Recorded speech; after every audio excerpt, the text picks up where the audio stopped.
انتہائی محترم بزرگوں، بھائیوں، دوستوں، انتہائی قابل احترام خواتین، ذیقعد کا مہینہ شروع ہو چکا ہے اور اگلا مہینہ ذی الحج کا ہے، اور ذی الحج میں اسلام کی عظیم الشان عبادت حج کے لیے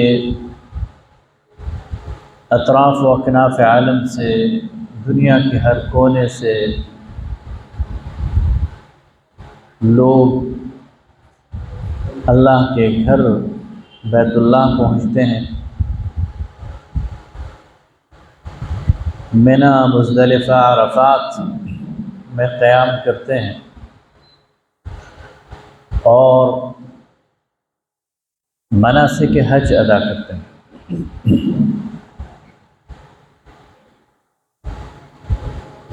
یہ حج کیا ہے؟ یہ حج دراصل ملت ابراہیم کا ایک امتیازی وصف ہے، اور اللہ رب العالمین نے اس کو ابراہیم علیہ السلام اور ان کے خانوادے کے یاد کے طور پر باقی رکھا ہوا ہے۔ حضرت ابراہیم علیہ السلام، جنہیں جد الانبیاء بھی کہتے ہیں، جن کی نسل میں اللہ نے ہزاروں پیغمبر پیدا کیے، وہ ایک غیر معمولی شخصیت گزرے ہیں، اور یہی وجہ ہے کہ اللہ رب العالمین نے ان کی یاد کو رہتی انسانیت تک امر کر دیا۔ لہذا ہر مسلمان، اس کے لیے لازم ہے، ضروری ہے کہ وہ حضرت ابراہیم علیہ السلام کے بارے میں پوری طرح آگاہ ہو۔ حضرت ابراہیم علیہ السلام آج سے 4000 سال پہلے عراق کے شہر ار میں پیدا ہوئے۔ عراق کے اندر دو مشہور دریا ہیں، ایک ہے دجلہ اور ایک ہے فرات۔ تو دریائے فرات کے کنارے جو موجودہ شہر بصرہ ہے، اس کے آس پاس یہ شہر ہوا کرتا تھا، اور یہاں حضرت ابراہیم علیہ السلام پیدا ہوئے، اور جس گھر میں پیدا ہوئے وہ گھر، اس کو ایک مذہبی تقدس حاصل تھا، وہ مذہبی پروہت گھرانہ تھا۔ جس طرح ہمارے ہاں مشائخ ہوتے ہیں، بڑے بڑے علماء ہوتے ہیں، مفتیان اعظم ہوتے ہیں، تو اس شرک اور بت پرستی کے معاشرے میں جو ان کے مذہبی پیشوا تھے، اس گھرانے میں اللہ تعالیٰ نے حضرت ابراہیم علیہ السلام کو پیدا کیا۔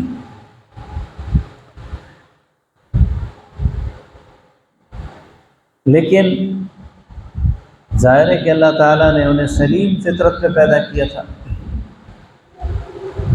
تو بچپن سے ہی ان کی طبیعت شرک سے بیزار تھی، اور وہ اپنے والد سے، اپنے چچا سے پوچھتے تھے، اور قرآن میں اس کا اشارتاً ذکر ہے کہ آپ یہ جن بتوں کو پوچھتے ہیں، کیا یہ بات آپ کی سنتے ہیں؟ یا آپ کو کوئی فائدہ پہنچا سکتے ہیں،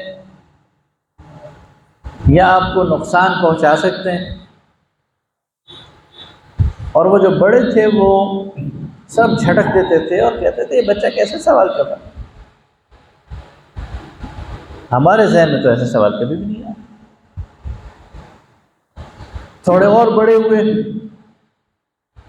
تو اس نتیجے پہ پہنچے کہ نہ صرف لکڑی، مٹی، پتھر اس کے بت ناکارہ و بے بس ہیں، بلکہ جو لوگ سورج کی پوجا کرتے ہیں، جو لوگ چاند کی پوجا کرتے ہیں، جو لوگ ستاروں کی پوجا کرتے ہیں، تو نہ چاند اس قابل ہے کہ اس کی پوجا کی جائے، نہ سورج اس قابل ہے کہ اس کی پوجا کی جائے، نہ ستارے اس قابل ہے کہ ان کی پوجا کی جائے۔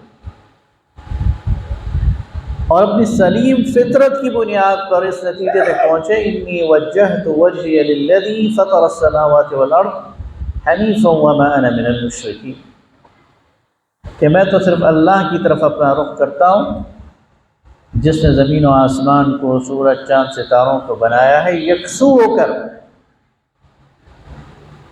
اور میں شرک کرنے والوں میں سے نہیں۔ نوجوان تھے تو پھر اپنے اس پوری تہذیب کو اور اس بت پرستی کے معاشرے کو چیلنج کر دیا۔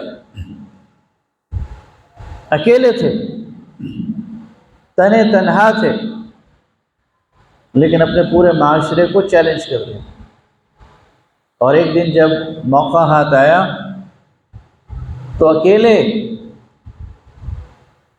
جو سب سے بڑا معبد تھا، سب سے بڑا بت خانہ تھا، اس کے اندر جا کر سارے بتوں کو توڑ دیا سوائے بڑے کے۔ اب چونکہ ان بتوں کے خلاف وہ بات کرتے تھے تو سب کی نگاہ فوراً پڑ گئی،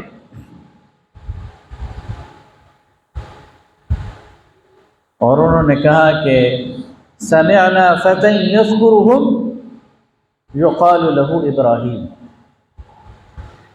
ہم نے ایک نوجوان جس کا نام ابراہیم ہے اسے ان کے خلاف باتیں کرتے سنا ہے، اسی نے انہیں توڑا ہوگا۔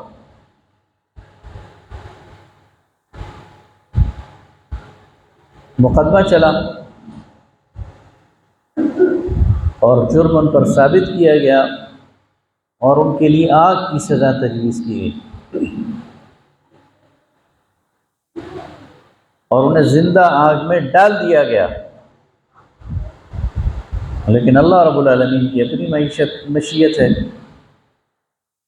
قلنا یا نار کونی بردا وسلاما علی ابراہیم،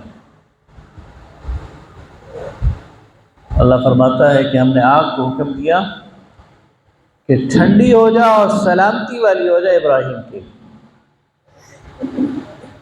اور وہ اس سے صحیح سلامت باہر نکلا۔ اور قال انی ذاہب الی ربی سیہدین، اپنے گھر کو، اپنے شہر کو، اپنے خاندان کو چھوڑ دیا کہ میں اپنے رب کی طرف جا رہا ہوں، ہجرت کی۔ 3 افراد کا قافلہ، آپ کی اہلیہ سارہ اور آپ کے بھتیجے حضرت لوط علیہ السلام، انہوں نے شرک اور بت پرستی کے اس پورے مرکز کو چھوڑا اور فلسطین کی طرف اللہ کے حکم سے، جسے قرآن نے ارض مبارک قرار دیا ہے، برکتوں والی زمین، اور جسے اللہ نے مسکن قرار دیا ہے انبیاء کا، اس کی طرف آپ نے ہجرت فرمائی۔ بڑھاپا آپ پر آ گیا، اولاد نہیں تھی، تو پھر آپ نے ایک اور شادی کی، اور اس خاتون کا نام ہے ہاجر، عموماً ہم اسے ہاجرہ کہتے ہیں اردو زبان میں، اور ان کے بطن سے اللہ تعالیٰ نے ان کو پہلا بیٹا دیا اسماعیل علیہ السلام۔ اور پھر اللہ نے حکم دیا کہ اپنی اس بیوی ہاجر اور اپنے بیٹے اسماعیل کو یہاں سے موو کرو، لے جاؤ، اور ہزاروں میل دور مکہ جو سب بے آب و گیا صحرا تھا وہاں جا کر بسا دو۔ اللہ نے ایک نئی تہذیب اٹھانی تھی توحید کی بنیاد پر، اپنا مرکز آباد کرنا تھا، تو اس مرکز کے بنیادی آباد کار موحد ہونے چاہیے۔ اس لیے اللہ تعالیٰ نے اپنے پیغمبر کے خانوادے کو چنا کہ وہاں جا کر ایک نیا گھر، ایک نیا شہر، ایک نئی بستی آباد کی، اور ظاہر یہ مشکل کام ہے۔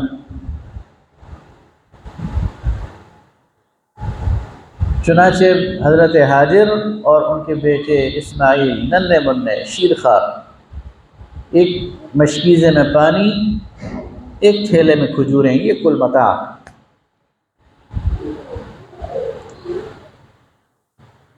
جس جگہ ان کا قیام تھا وہاں پانی نہیں ہے،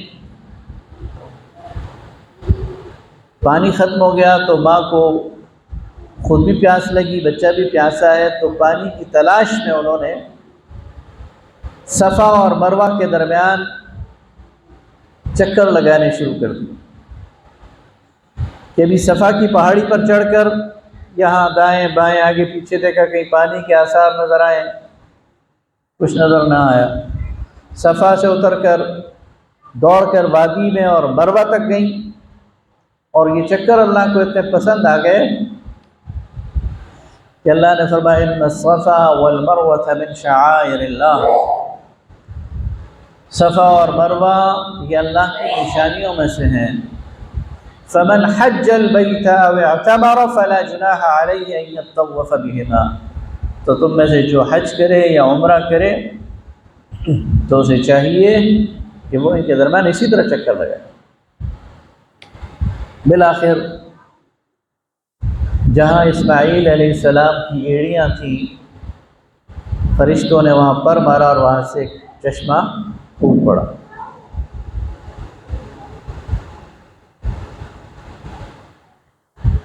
حاجرہ نے علیہ السلام اس کے گرد ریت کی چھوٹی سی ڈیری لگا دی اور زم زم رک جا رک جا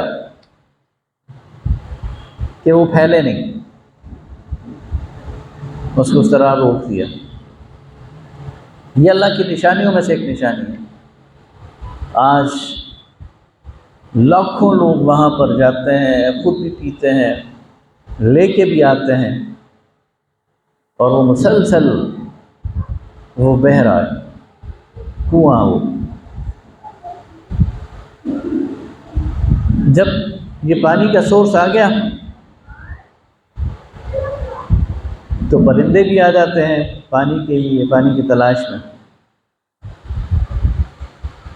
قریبی ایک قبیلہ تھا جرہم، خانہ بدوش قبیلہ تھا، پانی کی تلاش میں رہتا تھا۔ انہوں نے دیکھا پانی کا پرندہ اڑ رہا ہے تو اپنے آدمی دوڑائے کہ دیکھو کہاں ہے پانی، تو آدمیوں نے آ کے بتایا کہ فلاں جگہ ایک چشمہ دریافت ہوا، اور ساتھ ایک شیرخوار بچہ ہے، ایک خاتون۔ وہاں چلے گئے اور اجازت چاہیے کہ ہم یہاں رہ سکتے ہیں، انہوں نے کہا رہیں، پانی پر قبضہ ہمارا رہے۔ اس طرح اس شہر میں ایک قبیلہ آباد ہو گیا، ایک نیا شہر وجود پذیر ہونا شروع ہو گیا۔ اس کے بعد ہمیں قرآن اور سنت سے اور نبی کریم صلی اللہ علیہ وسلم کی حدیث سے پتہ چلتا ہے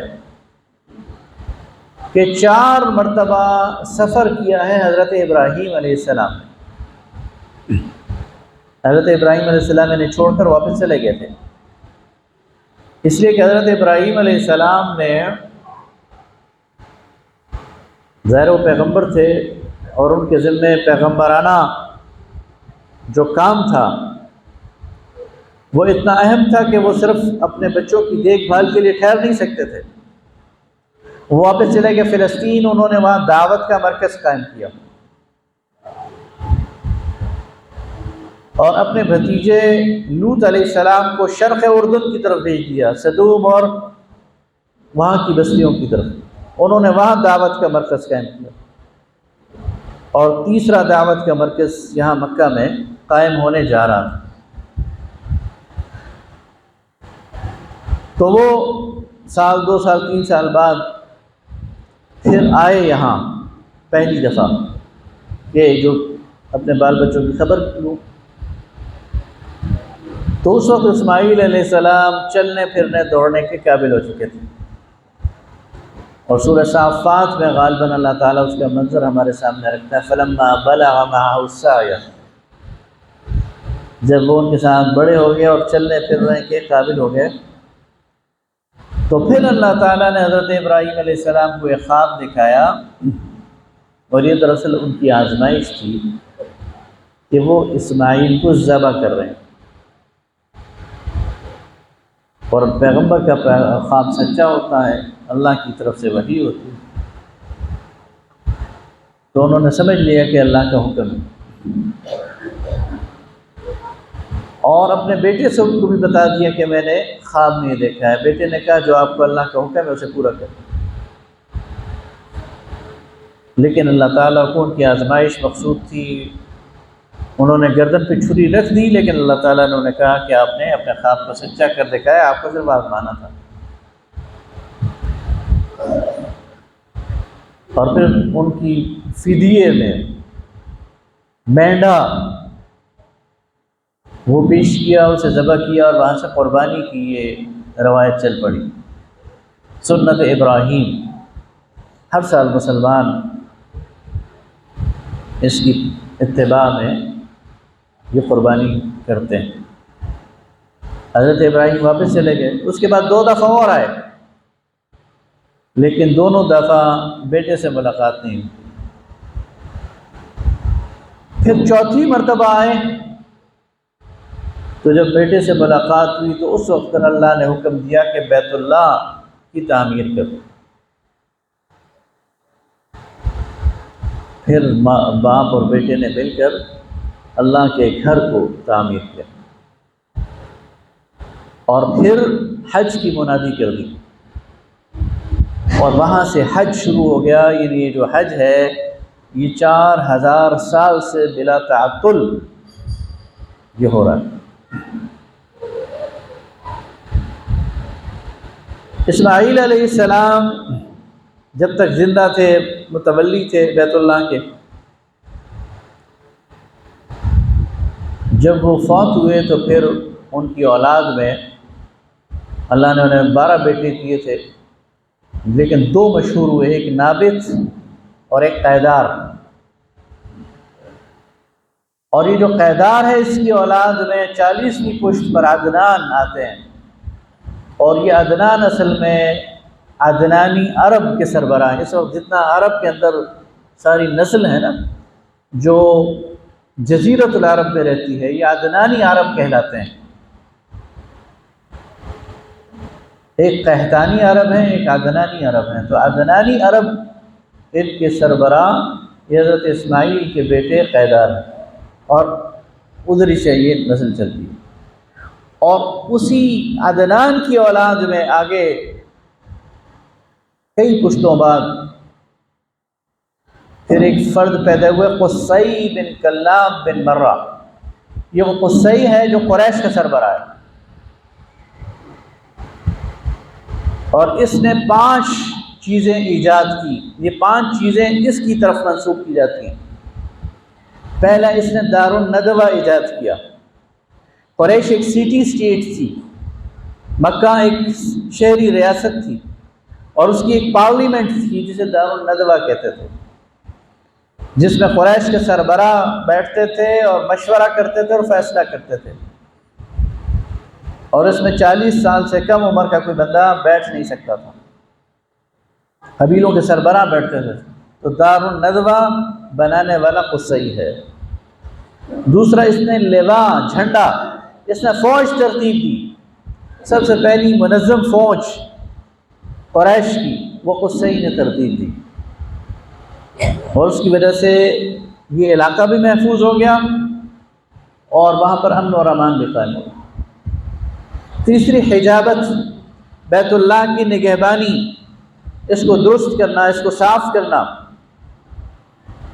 اس کے انتظامات کرنا، یہ محکمہ بھی اس نے قائم کیا۔ چوتھا، سقایا، حاجیوں کو پانی پلانا، اور 5واں، رفادہ، باہر سے آنے والے حاجیوں کو کھانا کھلانا۔ 5 محکمے اس نے حجاج کے لیے قائم کیے۔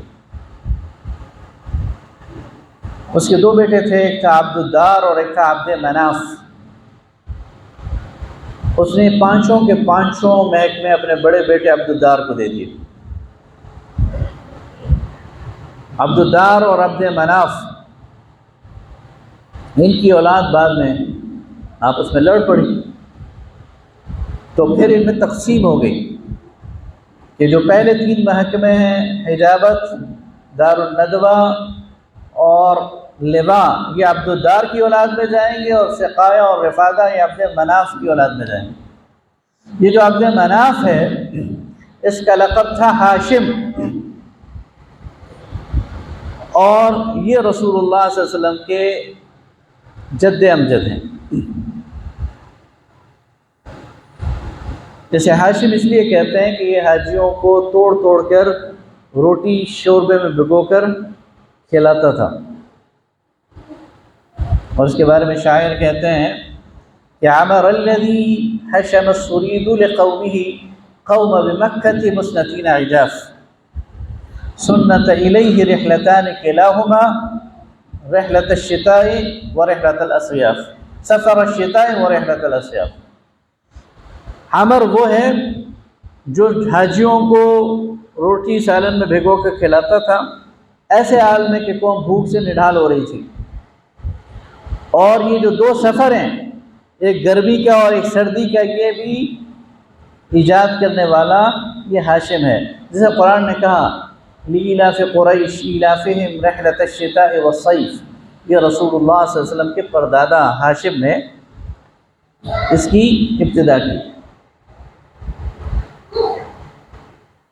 ہاشم تجارت کرتے تھے، اور تجارت کے سلسلے میں وہ شام جاتے تھے، تو ایک دفعہ سفر میں شام جاتے ہوئے مدینہ میں وہ ٹھہرے، اور وہاں انہوں نے شادی کی،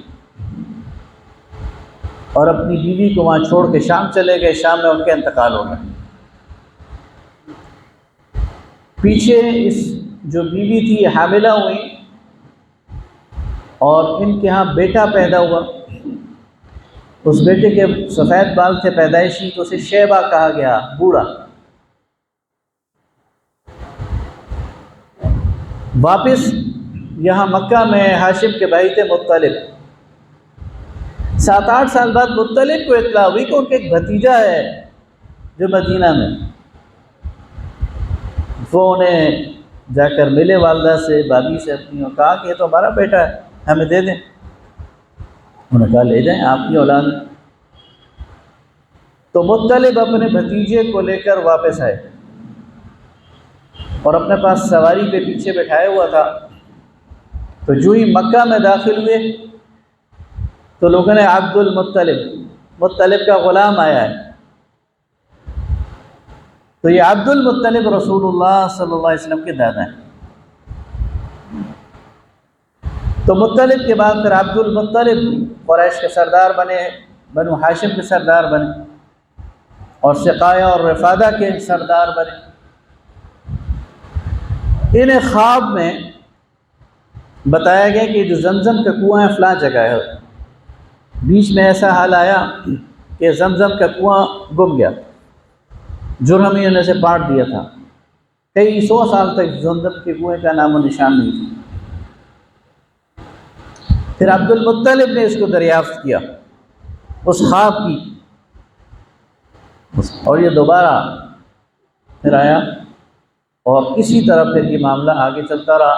تو انشاءاللہ آئندہ میں اس سلسلے کو جاری رکھوں گا۔ ایک تاریخی سلسلہ ہے، لیکن میں چاہتا ہوں کہ ہمیں معلوم ہو کہ ایک مسلمان کے لیے یہ چیزیں بڑی اہم ہیں کہ اسے اپنی تاریخ کا یہ پورا باب معلوم ہونا چاہیے، اور یہ ہم حج کیوں کر رہے ہیں، اور ملت ابراہیم ہے کیا، اور اسلام ہمیں کیا درس دیتا ہے، اور اسلام اصل میں کیا ہے، اور اسلام کی تاریخ کیا ہے۔ اس لیے کہ قرآن پاک میں سورہ بقرہ میں، سورہ آل عمران میں، سورہ حج میں، اور جگہ جگہ اس پر باقاعدہ فوکس کیا گیا، بتایا گیا ہے اور جب تک ایک مسلمان اس بارے میں کلیئر نہ ہو، اس کا ویژن اس بارے میں کلیئر نہ ہو، وہ دین پر صحیح اس کا جو دین کا تصور ہے وہ کلیئر نہیں ہو سکتا۔ تو یہ وہ صرف تاریخ گوئی نہیں ہے، داستان گوئی نہیں ہے، اور چونکہ ہے بھی حج کا موقع، تو ہمیں اس بارے میں اللہ تعالی ہمیں توفیق دے کہ ہم اس پر کچھ بات کر سکیں اور اپنی اس تاریخ سے واقف ہو سکیں۔ اقول قولی ھذا واستغفر اللہ لی ولکم ولسائر المسلمین۔